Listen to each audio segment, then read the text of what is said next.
जय हिंद दोस्तों, आज से हम क्लास स्टार्ट करने जा रहे हैं यूपीएससी लेवल की। यूपीएससी के अंतर्गत जितनी वैकेंसी आती है आईएएस, आईएफएस, आईपीएस और स्टेट लेवल की भी हम तैयारियां करेंगे। जैसे यूपीपीएससी हुआ, यूपीपीसीएस हुआ, इन सब की तैयारियां हम संपूर्ण रूप से करेंगे।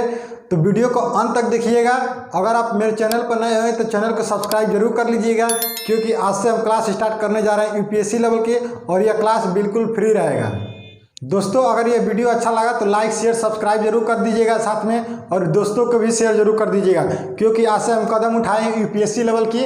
तो दोस्तों ध्यान दीजिएगा, मेरा आज का टॉपिक है अनुसूची। टॉपिक क्या है? अनुसूची। और सब्जेक्ट क्या है मेरा? संविधान। सब्जेक्ट मेरा संविधान, टॉपिक है मेरा अनुसूची, जिसको इंग्लिश में बोलते हैं शेड्यूल। दोस्तों ध्यान दीजिएगा, इसको हम दो पार्ट में पढ़ेंगे। देखिए, हम जितना ही पढ़ेंगे डिटेल से पढ़ेंगे, वीडियो लंबा हो जा रही है इसलिए हम इसको दो पार्ट में पढ़ेंगे।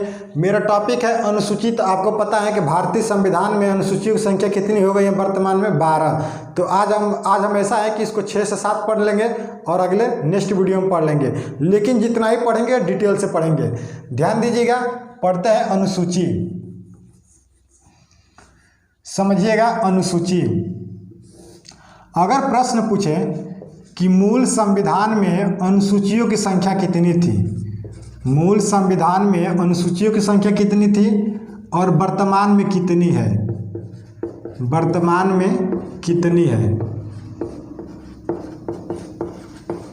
दोस्तों ध्यान दीजिएगा, मूल संविधान का मतलब होता है कि जब मेरा संविधान बनकर तैयार हुआ उस समय अनुसूचियों की संख्या कितनी थी और वर्तमान में कितनी है, जो संशोधन करके बढ़ाया गया है। तो देखिए, मूल संविधान में अनुसूचियों की संख्या थी 8। जब मेरा संविधान बनकर तैयार हुआ उस समय अनुसूचियों की संख्या कितनी थी? 8 थी। अगर वर्तमान की बात करें तो वर्तमान में कितनी है? 12 अनुसूची हो गई है। 4 अनुसूची को बढ़ाया गया है। तो 4 अनुसूची कौन कौन बढ़ाया गया है, इसको हम पढ़ेंगे। तो दोस्तों ध्यान दीजिएगा और समझते चलिएगा। बात करते हैं पहली अनुसूची। हमको कितना पढ़ना है? 12 अनुसूची। तो पढ़ते हैं पहला अनुसूची, जिसको पहला शेड्यूल बोलते हैं इंग्लिश में।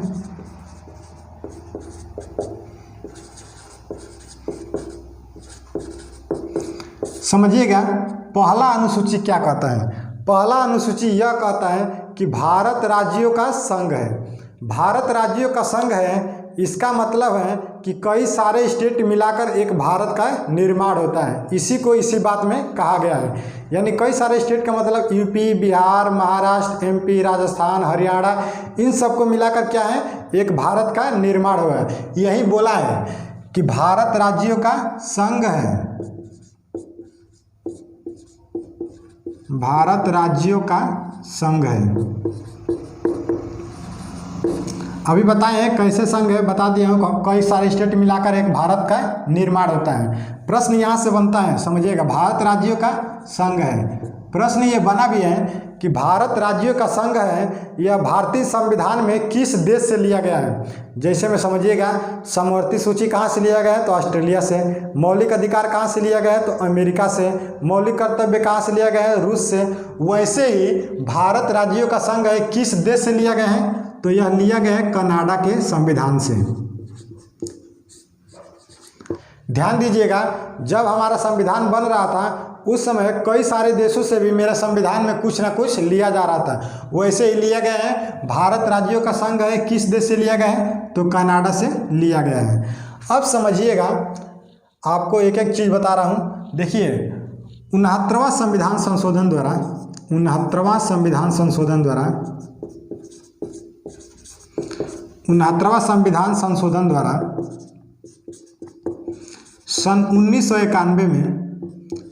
1991 में दिल्ली को एनसीआर में शामिल कर लिया गया। दिल्ली को एनसीआर में शामिल कर लिया गया। अब समझिएगा, इसी पहली अनुसूची की बात कर रहे हैं। पहली अनुसूची में 69वें संविधान संशोधन करके दिल्ली को एनसीआर में शामिल कर लिया गया। एनसीआर का मतलब क्या होता है? नेशनल कैपिटल रीजन, जिसका हिंदी में नाम होता है राष्ट्रीय राजधानी क्षेत्र। तो प्रश्न पूछेगा कि दिल्ली को एनसीआर में कब शामिल किया गया? तो आपका आंसर हो जाएगा 1991 में। प्रश्न पूछे कि कौन सा संविधान संशोधन था? तो आपका आंसर हो जाएगा 69वां संविधान संशोधन। अब इतना अच्छे से बता रहे हैं, अगर आप मेरे चैनल पर नए होंगे तो चैनल को जरूर सब्सक्राइब कीजिएगा। आज से हम स्टार्ट किए हैं यूपीएससी लेवल की क्लास, ध्यान दीजिएगा। अब नेक्स्ट समझते हैं। आपको बता ही दिया हूँ कि दिल्ली को एनसीआर में कब शामिल किया गया, तो 1991 में। कौन सा संविधान संशोधन था, तो 69वां संविधान संशोधन।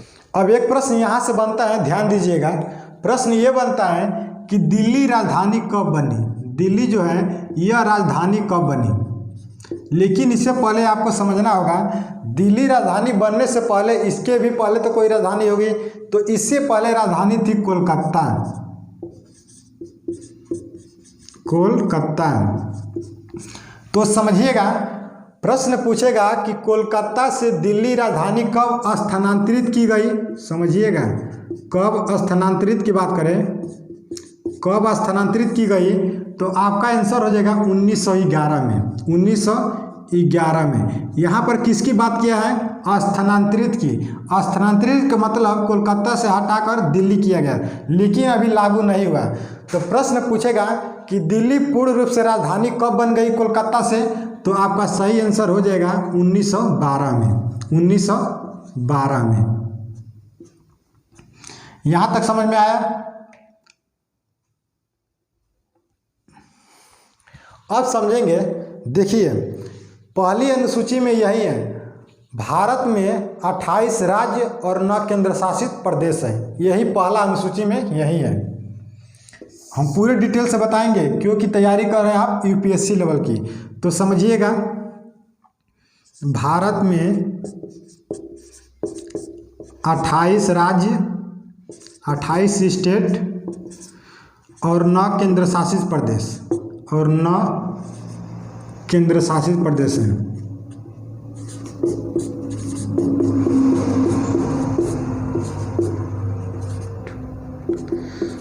तो समझिएगा, भारत में 28 राज्य और 9 केंद्र शासित प्रदेश का उल्लेख कहाँ पर मिलता है, तो आप कहेंगे पहली अनुसूची में। अब आपको समझ में आ गया होगा, पिछले में क्या बताए थे कि भारत राज्यों का संघ है, यानी कई राज्य मिलाकर एक भारत का निर्माण हुआ है। वैसे ही अब आपको यहाँ पर डाउट क्लियर हो गया होगा कि भारत में 28 राज्य और 9 केंद्र शासित प्रदेश, इन सभी को मिलाकर एक भारत का निर्माण होता है।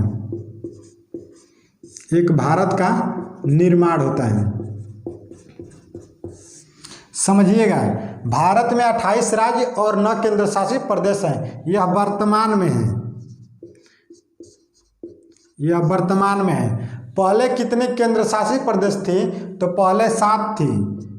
और राज्य कितना था, तो राज्य था 29 राज्य और 7 केंद्र शासित प्रदेश था। लेकिन अब कितना हो गया है, 28 राज्य और 9 केंद्र शासित प्रदेश। तो 9 केंद्र शासित प्रदेश था, तो 7 ही पहले था, तो 2 बड़ा है। 2 कौन कौन सा बड़ा है, समझिएगा। 2 बड़ा है, एक बड़ा है जम्मू कश्मीर,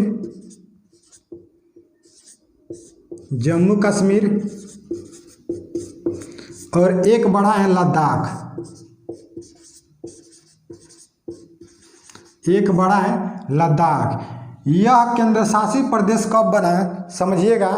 इसको केंद्र शासित प्रदेश का दर्जा कब मिला, जम्मू कश्मीर और लद्दाख को, तो इसको मिला था 31 अक्टूबर 2019 को। 31 अक्टूबर 2019 को।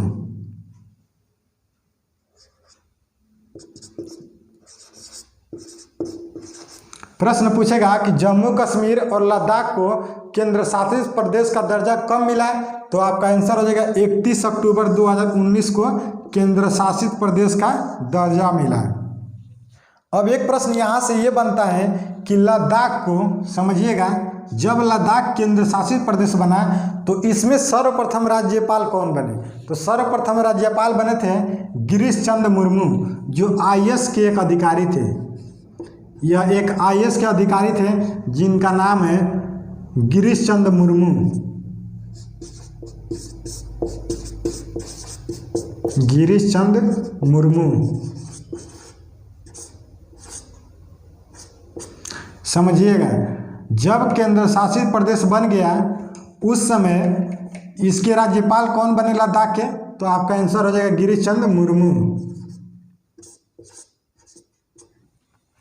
देखिए यह है पहला अनुसूची, इसलिए बताया हूँ कि वीडियो लंबी हो जाएगी, इसलिए हम आपको इसको 2 पार्टों में बांट दिए हैं। समझिएगा, ये था आपका पहला अनुसूची है। अभी बताएं कि वीडियो बहुत लंबी हो जाएगी, हम 12 अनुसूची पढ़ेंगे तो बहुत टाइम लग जाएगा, इसलिए हम इसको 2 पार्टों में बांट दिए हैं। एक टॉपिक आज पढ़ ले रहे हैं और एक टॉपिक अगले दिन पढ़ेंगे। तो ये होता है यूपीएससी लेवल की तैयारी करने का सही तरीका। अगर आप यूपीएससी लेवल की तैयारी करने जा रहे हैं तो इतना डिटेल से आपको पढ़ना पड़ेगा। अगर कोई यूट्यूब पर इतना कोई डिटेल से बताया होगा तो आप मेरे कमेंट बॉक्स में ज़रूर बताइएगा कि सर ये चैनल है जो इतना डिटेल से बताए हैं। कोई नहीं बताया है, हम भी यूट्यूब देखते हैं, इतना कोई डिटेल नहीं बता रहा है। तो देखिए ये था पहला अनुसूची। तो आप स्क्रीनशॉट लेना चाहते हैं तो इसका ले सकते हैं, नहीं तो हम इसको इरेज कर रहे हैं।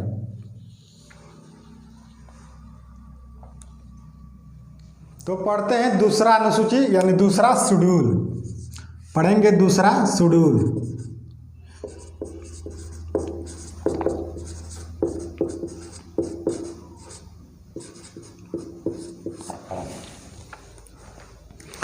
देखिए दूसरा अनुसूची क्या कहता है, समझिएगा। दूसरा अनुसूची यह कहता है कि भारत में जो वरिष्ठ अधिकारी हैं उनके वेतन का उल्लेख है। समझिएगा, जो वरिष्ठ अधिकारी जैसे प्रधानमंत्री, राष्ट्रपति, सुप्रीम कोर्ट के मुख्य न्यायाधीश, इन सब का वेतन का उल्लेख किसमें है? तो इन सब का वेतन का उल्लेख है भारतीय संविधान के अनुसूची दूसरे में। यानी आप इसको कह सकते हैं, प्रश्न पूछेगा कि दूसरी अनुसूची का संबंध किससे है, तो आप लिख लीजिए वरिष्ठ पदाधिकारियों का वेतन का उल्लेख है।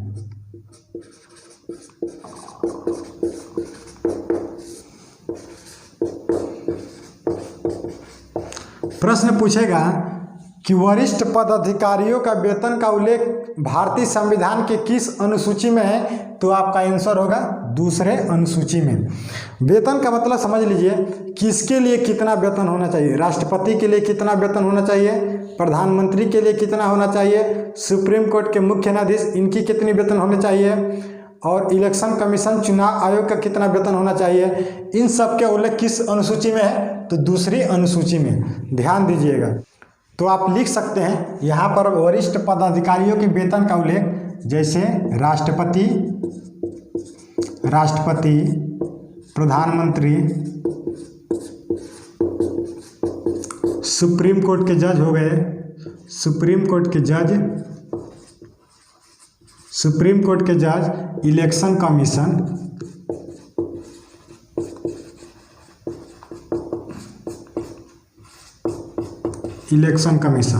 यानी आपको पता चल गया होगा वरिष्ठ पदाधिकारियों के वेतन का उल्लेख है। देखिए हम पढ़ रहे हैं ऐसे, तो समझिएगा आपको लिखना पड़ेगा एक एक पॉइंट को। अगर प्रश्न इससे बाहर जाएगा एग्जाम में तो आप मुझसे कहिएगा कि प्रश्न बाहर गया, प्रश्न बाहर जाएगा ही नहीं। अब पढ़ते हैं तीसरी अनुसूची। तीसरी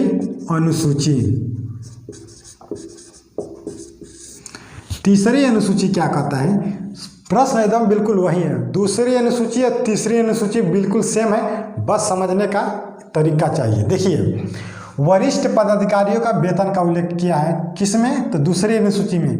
तीसरी की बात करें तो यही हो जाएगा, समझिएगा वरिष्ठ पदाधिकारियों का शपथ का उल्लेख। ध्यान दीजिएगा, प्रश्न पूछेगा कि भारतीय संविधान के किस अनुसूची में वरिष्ठ पदाधिकारियों के शपथ का उल्लेख है, तो आपका आंसर क्या हो जाएगा, तीसरी अनुसूची। जैसे मैं पूछ दे कि राष्ट्रपति के शपथ का उल्लेख भारतीय संविधान के किस अनुसूची में है, या प्रधानमंत्री पूछ दे, या इलेक्शन कमीशन, या सुप्रीम कोर्ट के जज, तो आपका आंसर क्या होना चाहिए, तीसरी अनुसूची। अगर सैलरी की बात करें वेतन की, तो वेतन के लिए आप आ जाएंगे दूसरे पर। अगर बात करें शपथ की तो आप आ जाएंगे तीसरे पर। आया समझ में। नेक्स्ट पढ़ते हैं चौथी अनुसूची। पढ़ते हैं चौथा अनुसूची। समझिएगा चौथा अनुसूची क्या कहता है। चौथा अनुसूची क्या यह कहता है, राज्यों के बीच में, समझिएगा चौथा अनुसूची यह कहता है कि राज्यों के बीच में सीटों का आवंटन, यानी आप समझ रहे हैं किसके लिए कौन सी सीटें होनी चाहिए। तो यह कौन सा अनुसूची कहता है, तो यह चौथा अनुसूची कहता है राज्यसभा में, आप लिख सकते हैं राज्यसभा में सीटों का आवंटन, राज्यसभा में सीटों का आवंटन। आवंटन का मतलब बंटवारा, बताया हूँ कि किसके लिए कौन सी सीट होना चाहिए। तो प्रश्न पूछेगा कि राज्यसभा में सीटों का बंटवारा या सीटों का आवंटन भारतीय संविधान के किस अनुसूची में है, तो आपका आंसर होना चाहिए चौथा अनुसूची। नेक्स्ट पढ़ते हैं पांचवा अनुसूची, समझिएगा। तो देखते हैं पांचवा अनुसूची क्या कहता है, समझिएगा।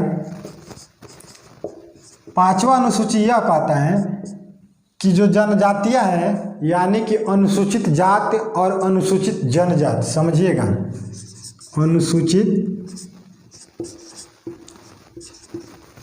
अनुसूचित जाति और अनुसूचित जनजाति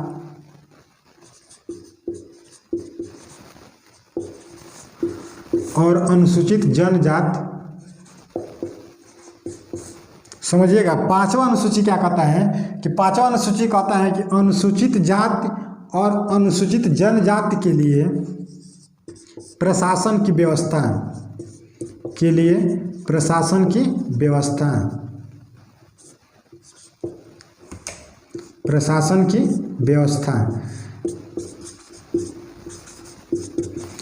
यानी जो पांचवी अनुसूची है यह कहता है कि अनुसूचित जाति और अनुसूचित जनजाति के लिए प्रशासन की व्यवस्था होनी चाहिए।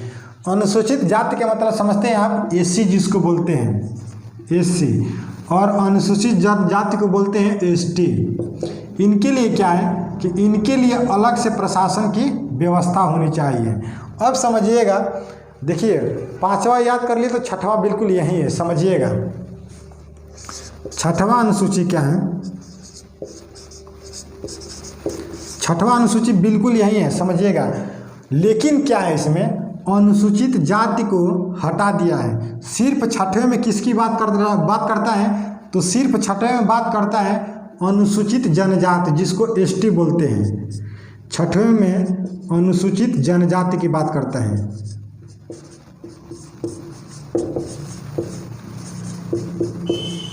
अनुसूचित जनजाति की, यहाँ पर अनुसूचित जो जाति है इसको हटा दिया गया है। छठवें अनुसूची में किसको शामिल किया गया है, अनुसूचित जनजाति के लिए। लेकिन कौन कौन से इसमें राज्य शामिल है, तो समझिएगा कौन कौन से राज्य शामिल है। असम है, मेघालय है, असम है, मेघालय है, मिजोरम है और त्रिपुरा है, समझिएगा।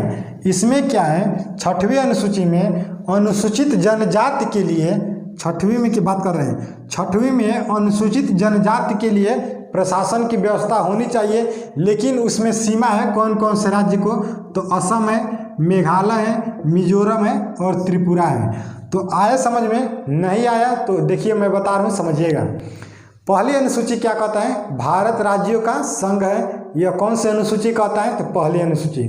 दूसरी अनुसूची क्या कहता है कि जो वरिष्ठ अधिकारी हैं उनके वेतन का उल्लेख है। दूसरे में क्या है, वरिष्ठ अधिकारी के वेतन का उल्लेख है। तीसरे में क्या है, वरिष्ठ अधिकारी के शपथ का उल्लेख है। चौथे में क्या है, राज्यसभा में सीटों का आवंटन, यानी सीटों का बंटवारा। पांचवी अनुसूची क्या कहता है, पांचवी अनुसूची यह कहता है कि अनुसूचित जनजाति और अनुसूचित जाति के लिए प्रशासन की व्यवस्था होनी चाहिए। छठवीं अनुसूची क्या कहता है, इसमें अनुसूचित जाति को हटाकर शामिल किया गया सिर्फ अनुसूचित जनजाति को। इसमें कौन कौन से राज्य होने चाहिए, तो असम, मेघालय, त्रिपुरा और मिजोरम। तो आया समझ में। अगर नहीं समझ में आया होगा तो आप इसको जब नोट डाउन करेंगे तो बिल्कुल आपको याद हो जाएगा, लेकिन आपको एक बार जरूर लिखना होगा। तो दोस्तों आज हम इसको सिर्फ इतना ही आज 6 पढ़ ले रहे हैं, अगले 6 को हम अगले दिन पढ़ेंगे। देखिए वीडियो लंबी हो जाएगी इसलिए हम इसको यहीं पर रोक दे रहे हैं। हम पढ़ेंगे तो डिटेल से पढ़ेंगे, आपको बता दे रहे हैं पढ़ेंगे तो डिटेल से पढ़ेंगे। तो आज 6 अनुसूची पढ़ लिए, अगले नेक्स्ट दिन 6 अनुसूची पढ़ेंगे। तो फ्रेंड्स वीडियो अच्छी लगी होगी तो लाइक शेयर सब्सक्राइब जरूर कर दीजिएगा। तो फ्रेंड्स आज के वीडियो में सिर्फ इतना ही, फिर अगले नेक्स्ट वीडियो मिलते हैं, तब तक के लिए थैंक यू, जय हिंद जय भारत।